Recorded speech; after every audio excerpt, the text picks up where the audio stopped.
Interesting phrase written. It says, God looks on the inside, people look on the outside.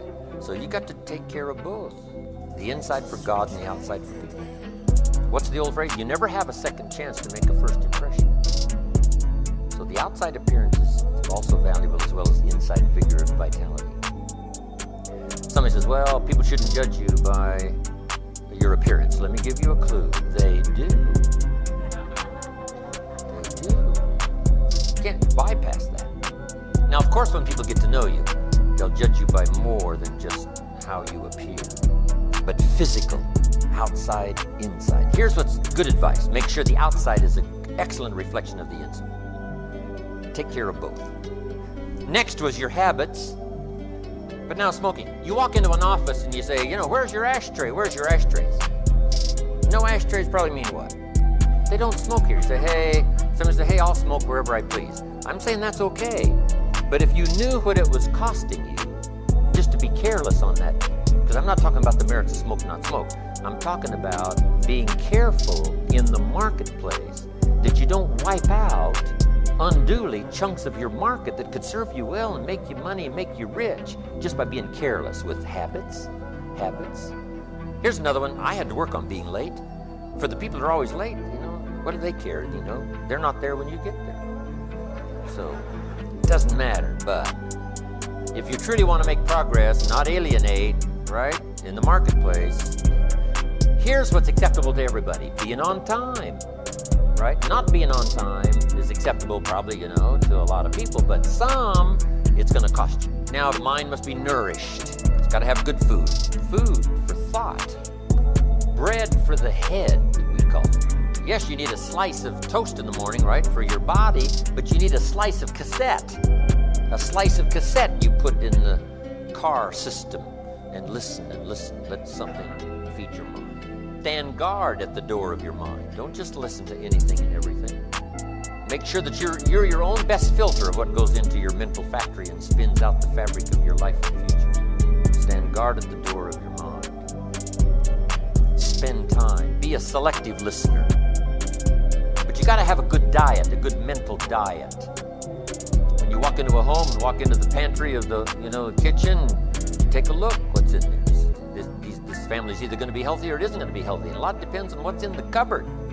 What you bring home, right, from the grocery store that you feast on for the body. Now here's what's important. A proper menu for the mind to make sure that it's got a wide range of nourishment. Because the mind needs the full education. The education of the dangers of life as well as the possibilities of life. When I teach philosophy, the 5 major pieces to the life puzzle, here's what we teach in philosophy. Life consists of really 2 major things. One is avoiding the dangers and taking advantage of the opportunity. That's what life is all about. Avoiding the dangers and taking advantage of the opportunities.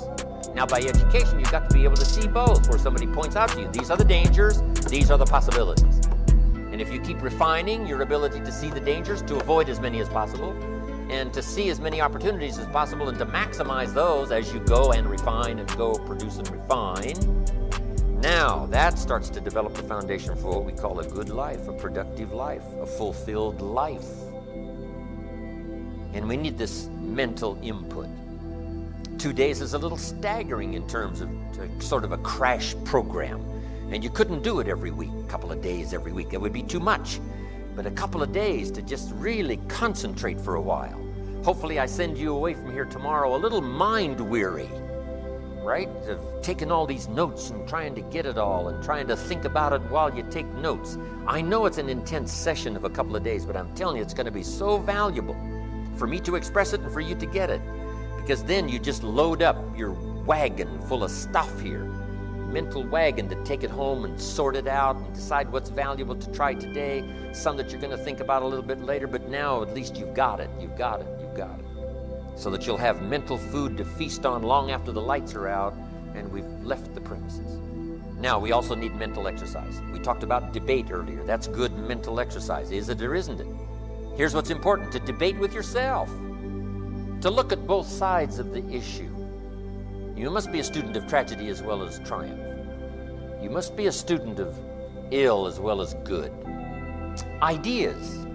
Learning to debate with yourself what's good, what's bad, what's good for you, what isn't good for you. Keep your mind vigorous. Study evil as well as good. You need a good library. And in this library, you need all kinds of diversity. You need a book on Gandhi and you need a book on Hitler. Gandhi to show you how high and lofty someone's ambitions that are noble can go, and the other one to show you how despicable and low someone can sink in terms of pure evil embodied in a human. Don't be afraid of the debate. Don't be afraid of the health debate. Don't be afraid of the religious debate, the spiritual debate. Don't be afraid for something you believe in to be challenged, because that's where the vigor and the flourishing of something is. It survives the debate. If it survives the debate, it's a pretty good idea. A senator in Washington, D.C. says, I got a great idea. Somebody says, oh, let's grab it and run with it. Say, no, we don't just grab it and run with it. What's the Senate for? To debate. And the rest of the Senate says, put your idea on the table and let's debate. Somebody stands up and says, well, I've got 3 questions about this great idea. And the one who proposed the idea says, wow, I never thought about those 3 questions. It's a good thing we didn't try this on the people. Let's vigorously discuss, right? Not mean-spirited, but to try to find what is the best way, right? Is it or isn't it a good idea? Let's debate, let's refine until we come up with something of value. Okay, mental exercises. So, feed the mind, debate, exercise, a continual diet. You can't go too long in between the classes and the schools and the seminars and the sermons where things are being taught of value. Here's what else is important. You got to go to everything you can afford. Have a good plan, weekly plan, monthly plan to go to a variety of things, go to a variety of things, go to a variety of things. And don't miss the chance.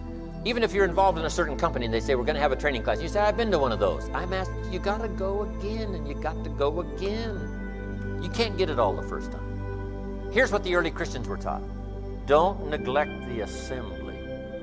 Why? We got a brand new idea. One is it's being challenged. We need the strength of each other and the exchange of ideas to make this thing grow. And 2,000 years later, it's a very vigorous movement. But they were taught when it started, don't neglect to get, every time they call a meeting, make sure you're there every time they call a meeting. And whatever industry you're in, whatever company you're in, when they call a meeting, make sure you're there. When they call a little training class, make sure you're there. Here's why. Some of them are going to be life-changing. And you don't know which experience is going to be life-changing. You can't pick the one. You just got to go, go, go, go. One is life-changing. You go, go, go, go, go. Another one is life-changing. You go again, you go again, you go again. Another one is life-changing. For the people that were there, somebody that you met, something that you heard, and that one was just perfect. The atmosphere was right, the crowd was right, and everything was right, and you'll never be the same again. And you don't know which one that's going to be. That's why you've got to pursue. Go often, have a good plan for the search of knowledge and ideas that can inspire it to the best of your potential. So now we've got the physical, we've got the spiritual, we've got the mental parts of personal development. Now let's keep going. Part of personal development has to be refined in the marketplace.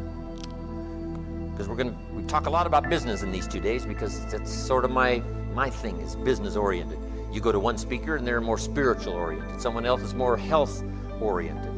Mine is probably going to be more business. All of the pieces that help you to start with nothing become something in a more business sense, because that's the frame that I come from. So let's talk about this. Now the personal development that you must watch out for, especially in the marketplace. Here's what's key if you want to do well in the marketplace. Study your market. Part of this is regional. If you're in the South, you study the South. What are some characteristics of the Southerners? How about the North? How about the West? How about California versus Brooklyn? If Brooklyn was your market, you would study that market. If California is your market, you study this market. Be a student of your market. Now here's what's very important. Your personal behavior in the marketplace. Not just what you know and what you've learned, ready now to serve in product or service, but a big share of your future success, both economically and every other way, is going to lie in your own behavior. This is part of personal development. How do you affect other people? Is that going to play a role in the kind of income you have and the kind of future you have? And the answer is yes, of course, yes. Here's one of the most important things to think of in the marketplace: your language. Now, some people who are inclined to use bad language, I'm telling you, in the marketplace is not the place. To use bad language in the marketplace, it's too costly. If you were to add up what it really cost, I'm telling you, you'd be a lot more careful. You've got to shift gears from the bar language to the marketplace language. Some things you can get by with telling a dirty story and, using a little profanity in the bar, but now when it comes to the marketplace, you've got to be careful.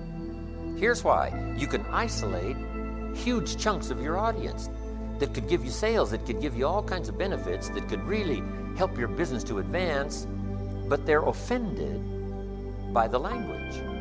Now, here's what doesn't offend anyone: good language. You don't usually hear somebody say, "How come you don't cuss?" Right? They don't get on your case for that. So, the dirty story that might have been okay in the bar is not okay in the marketplace.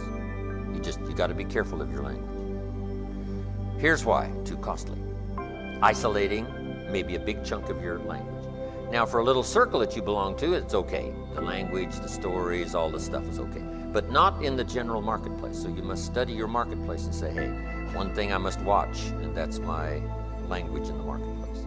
Now, bad language is perfectly acceptable to the people who use bad language. I mean, they got no problem with that. But the people who don't, see. So why not operate on the safe side? Here's the key. Be on the conservative side when it comes to behavior in the marketplace. Of all the places to be conservative, this is it. Why?